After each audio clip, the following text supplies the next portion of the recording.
Allahu Akbar. Ada seorang suami yang berniat poligami.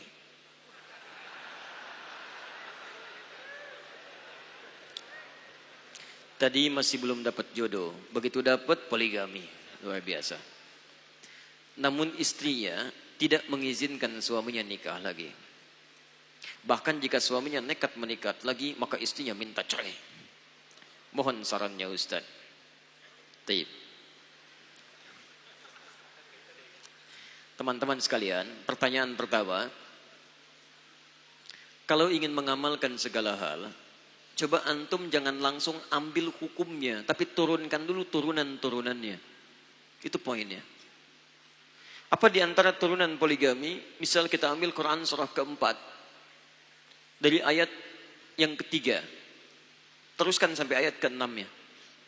Biasanya ibu-ibu suka loncat ini, begitu baca ayat 1, ayat 2 langsung 4 gitu kan. Oke. Papa mau pengen setoran Quran, baik baca mah surat An-Nisa. Masya Allah.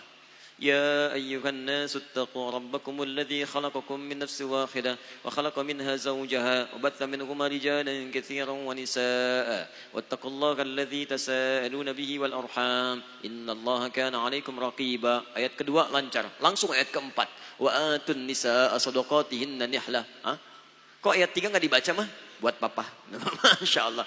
Ayat ketiga tentang poligami. Fa in khiftum alla tuqsitu fil yatama fankihu ma taba lakum minan nisa mathna wa thulatha wa ruba'. Lihat baik-baik, jika Anda khawatir bahwa dalam kehidupan rumah tangga itu Anda punya amalan-amalan lain yang amal ini enggak bisa Anda kerjakan kecuali menuntut bertambahnya istri. Jadi memang Anda tertuntut mengerjakan satu amalan yang enggak bisa Anda kerjakan sendirian dengan istri Anda. Perlu ada bantu yang lainnya bagi pasangan Anda. Kalau istri nambah suami, mustahil. Nggak bisa. Tapi suami nambah istri, memungkinkan. Tapi kapan menambah istri itu? Ketika ada amalan-amalan dalam syariat yang menuntut Anda untuk bisa mendapatinya. Contoh, di masa Nabi kasusnya anak yatim. Anak yatim kasusnya. Nah, lihat baik-baik ini. Ini yang paling indah. Jadi, begitu ada dua orang berumah tangga di masa Nabi SAW, itu tugas pertamanya adalah memberikan tarbiyah dulu di rumah tangga. Apa kewajiban suami, apa kewajiban istri. Apa hak suami, apa hak istri. Hak dan kewajiban ini bukan cuma urusan dunia, tapi mereka membuat visi yang mengantarkan mereka sampai ke surga. Misal, ini Allah titipkan mamah kepada papa, supaya papa bisa memberikan perawatan kepada mamah yang bisa mengantarkan ke surga. Dan mamah dititipkan papa oleh Allah, supaya mamah bisa menyempurnakan kekurangan papa, supaya bisa kita sama-sama ke surga.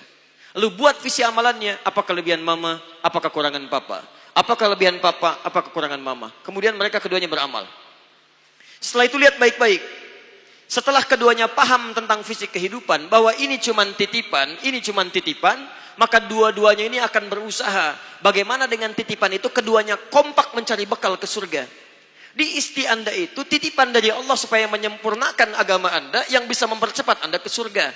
Suami Anda titipan dari Allah yang bisa membimbing istri supaya cepat ke surga. Kalau dua-duanya paham bahwa visi keluarga itu sesungguhnya cara cepat mengantarkan dia ke surga, maka dia akan mencari amalan bersama supaya sama-sama bisa ke surga. Zaman Nabi, amalan yang paling besar itu dulu merawat anak yatim. Dulu, banyak para sahabat yang meninggal dunia karena jihad. Istrinya merawat di rumah, si fulan meninggal, meninggalkan anak, ada 8 anak, ada 9 anak, ada 7 anak, ada 5 anak. Dibangunlah kemudian visi ini oleh rumah tangganya. Lihat baik-baik. Saya ingin merawat anak yatim itu. Saya ingin merawat anak yatim itu. Saya ingin merawat anak yatim itu. Ini ada yang 9 anak, ini yang 8 anak, ada yang 7 anak. Lihat baik-baik. Ketika ingin dirawat oleh si fulan, dia tidak bisa mampu memperhatikan seluruhnya. Yang ini kelihatan, yang ini tidak. Yang ini terawat, yang ini tidak. Maka turunlah kemudian ayat dalam Al-Quran salah satunya. Jika ada seseorang ingin berbuat amalan-amalan baik, merawat anak-anak yatim ini, kalau dia tidak bisa merawat sendirian atau bahkan dengan istrinya, maka silahkan Allah perkenankan mencari istri yang lain untuk dalam motivasi merawat anak-anak yatim ini. Maka didiskusikan dengan istrinya. Mau enggak ada amalan ke surga yang mengantarkan kita dekat dengan Nabi SAW? Mau nggak jadi tetangga Nabi? Bukankah Nabi mengatakan, ana wa kafilul yatimi kahataini fil jannah? Saya dengan pemerhati anak yatim akan seperti ini di surga. Tinggalnya dekat begini. Didiskusikan dengan istrinya. Maka dia berkata, kalau di dunia kita bersama Nabi, masa di akhirat kita terpisah? Baik, motivasinya kemudian diterima si fulan menikah lagi, bukan ingin menghadirkan syahwat dunia. Bukan sekedar ingin dapat pasangan baru, bukan sekadar ingin mendapat calon yang baru, bukan. Tapi motivasinya yang dibangun visi akhiratnya. Bagaimana dengan poligami ini kita mendapatkan langkah ke surga. Maka salah satu yang pertamanya, diskusi suami istri supaya bisa merawat anak yatim, dinikahi ibunya, supaya merawat dengan ini semua, plus dengan istrinya. Di istri pertamanya, istri keduanya, motivasi dinikahi istri kedua bukan ingin menikahinya secara syahwat dunia, tapi bagaimana merawat anak-anak yang ditinggalkan ini supaya dekat dengan Allah Subhanahu wa taala. 9, 10, 11 anak. Itu poinnya.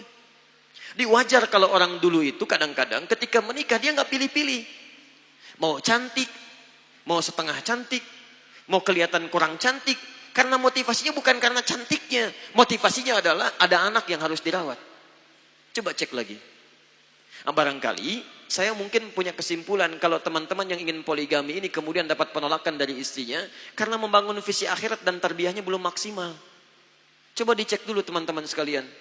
Cantik itu memang relatif, kalau jelek itu mutlak, kata pada kebanyakan orang.